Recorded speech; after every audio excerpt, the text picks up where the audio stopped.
Hadis riwayat Al-Bukhari nomor 6.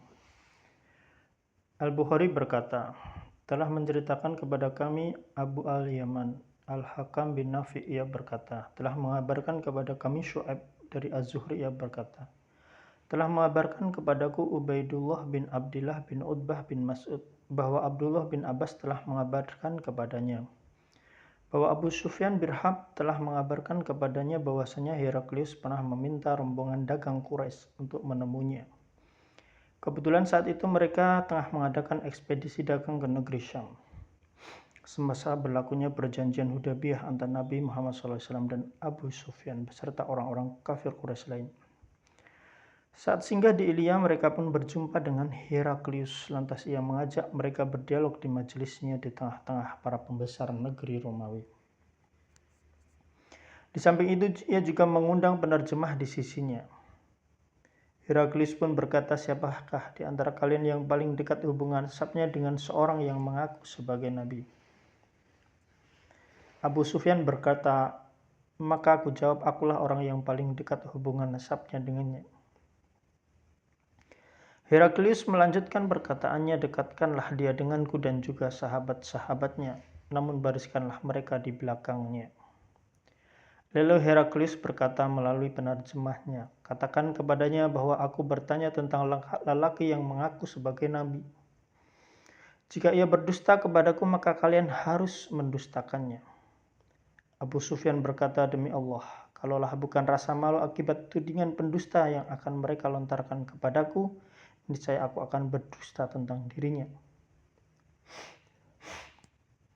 Maka yang pertama ditanyakan kepadaku tentang Nabi SAW adalah bagaimana kedudukan nasabnya di tengah-tengah kalian. Aku jawab, ia dari keturunan yang mulia. Tanyanya lagi, apakah ada orang lain yang pernah mengatakan sebelum dirinya? Aku jawab, tidak ada. Tanyanya lagi, apakah bapaknya seorang raja? Jawabku, bukan. Tanyanya lagi, apakah para pengikutnya itu orang yang terpandang atau orang-orang yang lemah? Jawabku, justru para pengikutnya adalah orang-orang yang lemah. Tanya Heraklius lagi, apakah pengikutnya bertambah atau berkurang? Abu Sufyan berkata, justru bertambah. Heraklius bertanya lagi, apakah ada yang murtad keluar dari agama Islam disebabkan dongkol terhadap agamanya? Abu Sufyan berkata, tidak. Heraklius bertanya lagi, apakah kalian sebelumnya pernah menepati dirinya berdusta ketika ia menyampaikan ajarannya? Abu Sufyan menjawab, tidak pernah. Heraklius bertanya lagi, apakah ia pernah ingkar janji? Abu Sufyan menjawab, tidak pernah. Kami pun semasa perjanjian ini dengannya, ia tidak pernah melakukan seperti itu. Abu Sufyan meneruskan, tidak ada lagi kata-kata yang ingin kusampaikan selain ucapan ini. Heraklius bertanya lagi, apakah kalian memeranginya? Abu Sufyan berkata, tentu.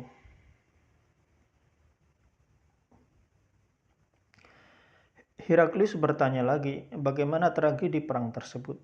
Abu Sufyan berkata, perang antara kami dengannya selalu bersaing. Terkadang kami yang kalah, terkadang kami yang menang. Heraklius berkata, apa yang diperintahkan kepada kalian?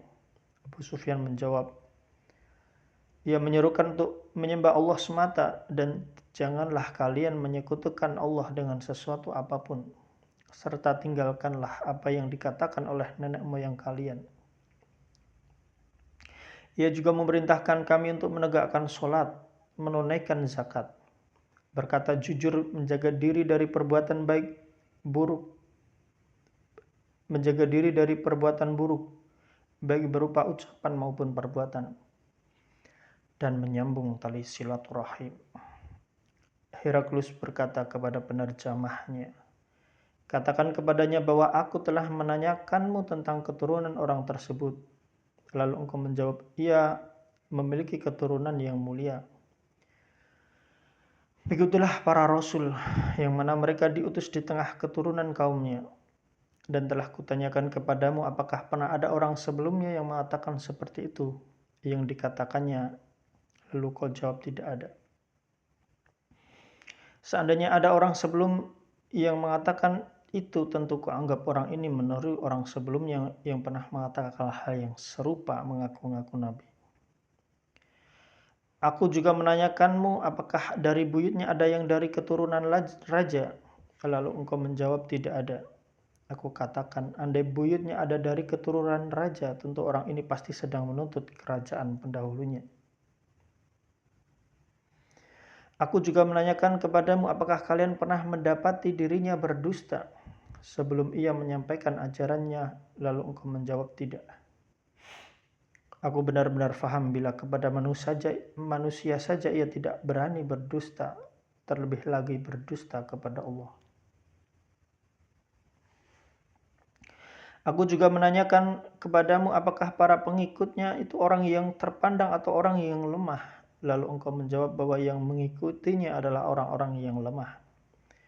Memang merekalah yang menjadi para pengikut para rasul. Aku juga sudah bertanya padamu, apakah bertambah pengikutnya atau berkurang?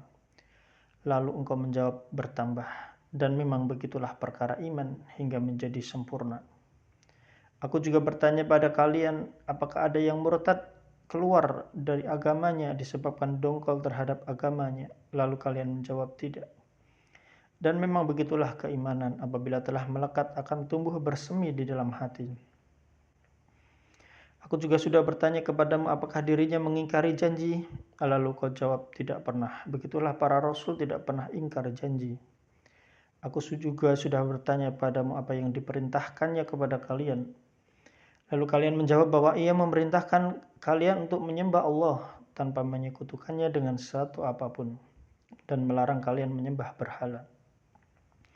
Ia juga memerintahkan kalian untuk menegakkan sholat, berkata jujur, menjaga diri dari perbuatan baik, perbuatan buruk, baik berupa perkataan maupun perbuatan, dan menyambung tali silaturahmi. Seandainya semua apa yang engkau katakan ini benar, pasti ia akan menguasai singgasana yang ada di bawah kakiku ini. Sungguh aku telah menduga bahwa ia tidak akan ada di antara kalian sekarang ini. Seandainya aku tahu jalan untuk bisa menemuinya, tentu aku akan berusaha keras menemuinya. Sehingga apabila aku telah berada di sisinya, pasti akan aku basuh kedua kakinya. Kemudian Heraklius meminta surat Rasulullah Muhammad SAW untuk dibawa oleh Dihya untuk penguasa negeri Busra. Lalu surat tersebut diberikan kepada Heraklius, lantas ia baca isinya yang berbunyi, Bismillahirrahmanirrahim. Dari Muhammad hamba Allah dan Rasulnya untuk Heraklius penguasa Romawi. Keselamatan bagi siapapun yang mengikuti petunjuk. Kemudian daripada itu aku mengajakmu dengan seruan Islam, masuklah Islam, niscaya engkau akan selamat. Allah akan memberi pahala kepadamu 2 kali, namun jika engkau berpaling maka engkau akan menanggung dosa rakyatmu. Dan wahai ahlul kitab, marilah berpegang kepada satu kalimat ketetapan yang tidak ada perselisihan antara kami dan kalian. Yaitu tidaklah kita menyembah kecuali kepada Allah semata, dan tidaklah kita persekutukan Dia dengan sesuatu apapun, dan tidak pula sebagian kita menjadi sebagian yang lain sebagai Rabb selain Allah. Jika mereka berpaling, maka katakanlah kepada mereka, saksikanlah bahwa kami adalah orang yang berserah diri kepada Allah. Abu Sufyan meneruskan perkataannya. Seusai Heraklius menyampaikan orasinya dan usai membaca surat tersebut, terjadilah hiruk-pikuk dan suara-suara ribut sehingga kami pun diusir. Aku berkata kepada teman-temanku setelah kami diusir keluar, sungguh perkara Muhammad semakin memanas di kalangan mereka hingga membuat takut Raja Romawi. Sementara aku pun meyakini bahwa Muhammad akan berjaya hingga Allah memasukkan aku ke dalam Islam. Dan Ibnu An-Nadur, seorang penguasa negeri Ilya sekaligus sahabat Heraklius yang merupakan uskup beragama Nasrani, pernah berkisah. Pada satu hari ketika Heraklius mengunjungi Ilya, dirinya terlihat sangat gelisah. Lantas para pendeta mengomentarinya, sungguh kami tak biasa melihatmu seperti ini. Ibnu An-Nadur melanjutkan kisahnya. Heraklius adalah peramal yang biasa memperhatikan bintang-bintang. Dia pernah menjawab pertanyaan para pendeta yang bertanya kepadanya. Pada suatu malam di mana ketika ku amati bintang-bintang kulihat ada seorang raja yang berkhitan telah muncul. Siapakah sebenarnya antara umat ini yang berkhitan? Jawab para pendeta, yang berkhitan hanyalah orang-orang Yahudi. Janganlah engkau risau karena mereka, perintahkan saja ke seluruh negeri dalam kerajaanmu agar orang-orang Yahudi di negeri tersebut dibunuh. Di tengah situasi perkara yang memuncak, datanglah Heraklius, seorang utusan Raja Ghosan untuk menceritakan perihal Rasulullah Muhammad SAW. Setelah Heraklius mengetahui informasi, ia memerintahkan agar utusan tersebut diperiksa, apakah ia berkhitan atau tidak. Seusai diperiksa, ia memang berkhitan, lalu diberitahukan kabar kepada Heraklius. Lantas Heraklius bertanya kepadanya tentang orang-orang Arab yang lain. Apakah mereka seluruhnya berkhitan atau tidak? Jawabnya, orang-orang Arab seluruhnya berkhitan. Heraklius melanjutkan ucapannya, dialah raja umat ini, sesungguhnya ia telah muncul. Kemudian Heraklius berkirim surat kepada salah seorang sahabatnya di Roma yang ilmunya setara dengan Heraklius untuk menceritakan perihal Nabi Muhammad SAW. Sementara itu ia meneruskan perjalanannya ke negeri Hims, namun sebelum tiba di Hims, balasan surat dari sahabatnya telah sampai kepadanya terlebih dahulu. Sahabatnya juga sependapat dengan Heraklius perihal seorang nabi, yaitu Nabi Muhammad SAW, yang telah muncul dan dialah yang menjadi seorang nabi.